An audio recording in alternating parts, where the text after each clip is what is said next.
Hey Linda, bienvenue sur ma chaîne YouTube, moi c'est Misté. Alors, aujourd'hui je te retrouve dans une vidéo tellement spéciale. Je l'appelle spéciale parce que c'est une première sur ma chaîne et c'est une vidéo vraiment... Je ne sais pas comment est-ce que ça va se passer moi-même. Voilà, il faut que je sois réaliste sur ces points-là. Mais on va quand même parler parce que c'est important de parler sur ça, sur ces sujets. Alors, avant de te dire en quoi cette vidéo va consister, si tu regardes ma tête, si tu me vois, oui, je sais que tu me vois, va d'abord t'abonner, like la vidéo, partage le lien avec tout le monde de ton entourage et n'oublie pas de me suivre sur mes réseaux sociaux que je te mettrai en barre d'infos ou quelque part là. Donc, c'est parti pour la vidéo. Alors, la vidéo d'aujourd'hui, elle consistera à parler des épreuves.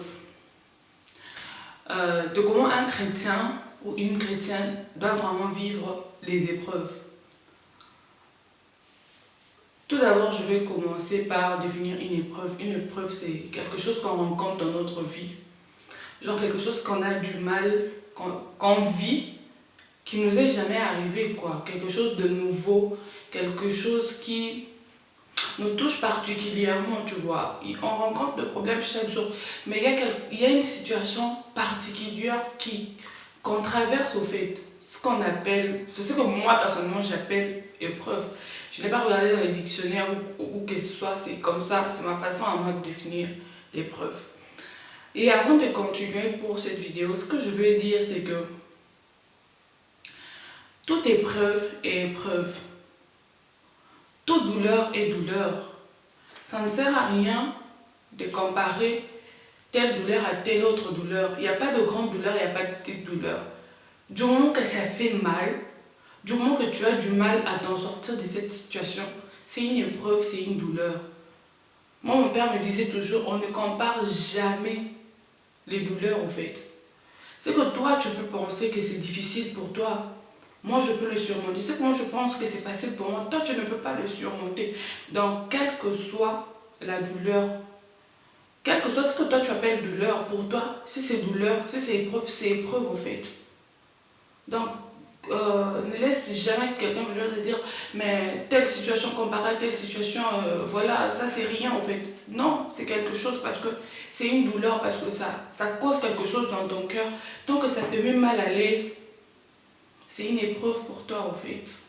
Aujourd'hui, je viens avec quelques mots, quelques astuces, te montrer comment est-ce que tu dois surmonter cette épreuve-là. Comment est-ce que...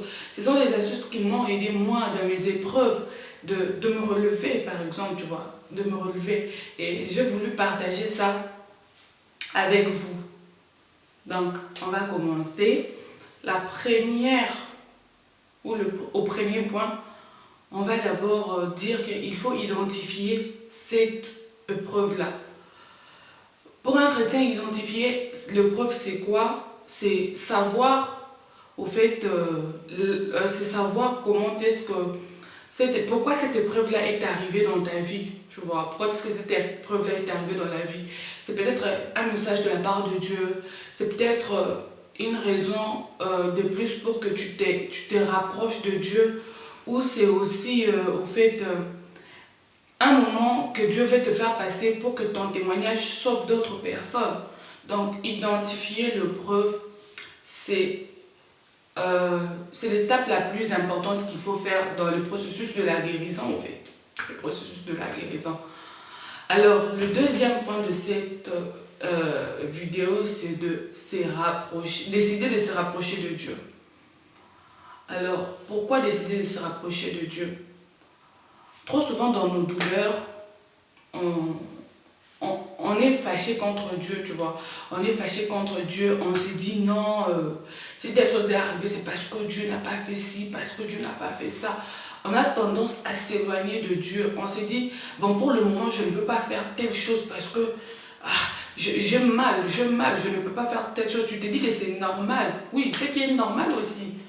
Mais s'éloigner de Dieu n'est pas une solution en tant qu'enfant de Dieu. Je vous donne l'exemple. Quand nous étions tous enfants, on se rappelle tous qu'il y a un moment où, quand on te donne une punition ou quand on te tape par rapport à quelque chose, tu as envie de figuer. Et quand tu figues, tu te dis quoi? Je ne suis plus de cette famille, vous ne m'aimez pas. Et tout en sachant que tu n'as nulle part où aller, tu vois. Tu fais tes affaires, le soir avec ton frère, tu te dis je me barre, je me casse et tout. Et tu sais dans ta tête que bien que je prends la décision de partir, je ne serai jamais en sécurité en dehors de ma maison, de notre maison, en fait. De la maison de mon père, de la maison de ma mère. C'est ça, au fait, que nous aussi, en tant qu'enfants de Dieu, nous devons nous dire que si aujourd'hui, dans cette épreuve, je décide de me fâcher contre Dieu, je décide de tourner les deux côtes à Dieu, est-ce que là où je vais réellement, je vais trouver secours? Ou là où je vais trouver, au fait, la solution à ces problèmes? Non. Moi, je peux dire que c'est agir en lâche. Excusez-moi de dire ça et d'utiliser ces termes-là, parce que le Créateur connaît sa créature. Et c'est lui seul qui peut trouver la solution aux problèmes qui te dérangent, au fait. Dans cette épreuve-là, rapproche-toi plus de Dieu, au fait. Rapproche-toi plus de Dieu, décide-toi de trouver la force en Dieu. Va devant Dieu, mets-toi à genoux, prie et dis à Dieu que je ne saurais pas. Si toi tu ne m'aides pas, je ne veux pas m'en sortir. C'est normal, c'est comme nous aussi, comme nous étions enfants. Quand tu es fâché contre papa ou quand tu es fâché contre maman, quand tu sens que tu as envie de parler aux parents pour leur présenter tes mécontentements ou bien pour leur dire que tu te sens en insécurité, tu vas carrément dire papa, maman, voilà dans mon école, dans tel endroit, je ne me sens pas en sécurité par rapport à ça. Ils vont trouver une solution. Si nos parents peuvent faire ça, combien plus forte raison, Dieu qui nous a créés et qui nous connaît. Moi, je me rappelle de quand j'avais perdu mon papa. Avec ma soeur, on se disait, on était fâchés contre Dieu. Voilà, on était fâchés contre Dieu. Et un jour, on s'est encore rappelé. Par hasard, on s'est appelé. Elle m'a dit, écoute, moi j'ai fait la paix avec... Non, c'est moi qui l'avais écrit. Je lui ai dit, écoute, j'ai fait la paix avec Dieu. Par coïncidence, elle avait fait aussi la paix avec Dieu. Faire la paix avec Dieu, c'est simplement dire que je sais que j'ai mal, mais je décide de te faire confiance. Et c'est ça même, le commencement d'un grand processus de guérison. Parce que quand tu comptes sur Dieu, il sait comment est-ce qu'il va te tirer d'affaire. Troisième point de cette vidéo, c'est choisir de vivre. Pourquoi choisir de vivre? Parce que dans l'épreuve, on est mort d'une partie. Parce que on sent que tel domaine de notre vie n'est pas, tu vois, genre tel domaine ou tel point de notre vie est affecté par rapport à quelque chose. Donc quand on accepte de vivre, c'est de savoir d'abord que malgré cette épreuve est arrivée, malgré que ça me fait mal, j'accepte de vivre. Je sais que je suis sur cette terre pour une mission que je dois accomplir.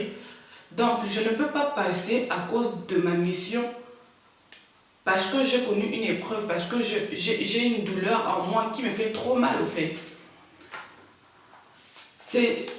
Choisir de vivre, ce n'est pas... c'est focaliser sur ce qu'on a et pas oublier, tu vois. Pas oublier, je ne peux pas dire oublier, mais comment je peux utiliser le terme au fait?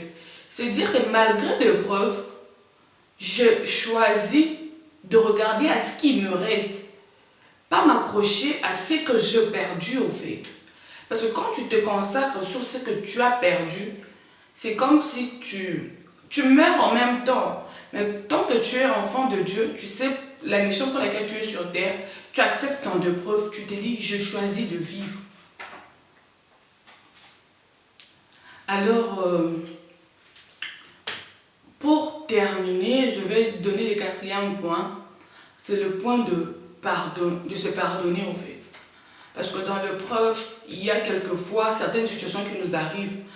Je ne sais pas quelle est ton épreuve. Peut-être c'est la maladie. Peut-être que tu as été violé. Peut-être que tu as perdu un proche. Peut-être que tu t'es dit que si telle chose est arrivée, c'est à cause de moi. Peut-être que on t'a trahi au fait. Tu t'es dit que telle chose est arrivée à cause de telle personne. La Bible nous demande de pardonner.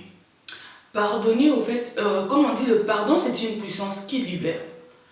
Quand tu pardonnes, ce n'est pas... Quand tu pardonnes à quelqu'un, par exemple, qui t'a violé, quand tu pardonnes à quelqu'un, par exemple, qui t'a trahi, quand tu pardonnes peut-être à quelqu'un qui t'a fait du mal profondément, ce n'est pas que tu permets ou bien tu donnes les trophées de victoire ou la raison à cette personne-là, mais tu te libères, en fait. Quelquefois même, on doit se pardonner nous-mêmes parce que, excusez-moi, il y a des femmes qui font de fausses couches, elles se disent, ouais, si je suis parvenue à faire une fausse couche, c'est parce qu'on m'avait interdit de faire telle chose, mais j'ai perdu cet enfant parce que je suis allée à l'encontre de ce que le médecin disait. Si tu as perdu cette chose, ou si, par exemple, tu te dis, non, je devais faire telle chose pour que ma mère ou mon père soient en vie, ou ma soeur, mais ce n'est pas arrivé, j'ai perdu cette personne. C'est parce que Dieu l'a décidé, ce n'est pas de ta faute. Aujourd'hui, pardonne-toi toi-même, pardonne à toutes ces personnes qui t'ont fait du mal et demande pardon au Seigneur et renoue ta relation avec Dieu. Reviens à ton premier amour. Dieu ne manquera pas à te guérir. Toute douleur est douleur, comme je venais de le dire au début de la vidéo. Tout ce par quoi tu passes, c'est aussi difficile, oui. Je sais que tu peux me dire que oui, tu dis que c'est facile, mais tu ne sais pas ce que moi j'ai vécu. Toi, tu peux me dire, ouais, toi, tu peux dire que parce que ton papa, il est mort, parce que tu n'as pas du travail. Non, parce que moi, j'ai été violée. Moi, ma douleur, c'est parce que je suis clouée sur ce lit d'hôpital pendant beaucoup de jours. C'est parce que je suis en train de me battre avec cette maladie. Tu te dis ça, tu te dis que c'est difficile au fait. Je te dis c'est difficile, mais ce n'est pas impossible. Tant que tu as Dieu à tes côtés, dis-toi toujours que ce n'est pas impossible au fait. Alors, ce que j'aimerais te dire pour la fin de cette vidéo, c'est que tiens fort, fais confiance à Dieu. Ne regarde pas la taille de ta souffrance, mais regarde plutôt à la puissance de Dieu qui peut te sortir de cette souffrance. Alors, cette vidéo est terminée. Si elle t'a plu, n'hésite pas à t'abonner, à liker, à partager. Dis-moi en commentaire, c'est quoi ton épreuve? Si tu veux aller encore plus loin, n'hésite pas de me suivre sur mes réseaux sociaux, mon Instagram est en barre d'infos. Écris-moi. On va s'entraider à vaincre cette souffrance. Je te dis au revoir et à la prochaine pour une nouvelle vidéo.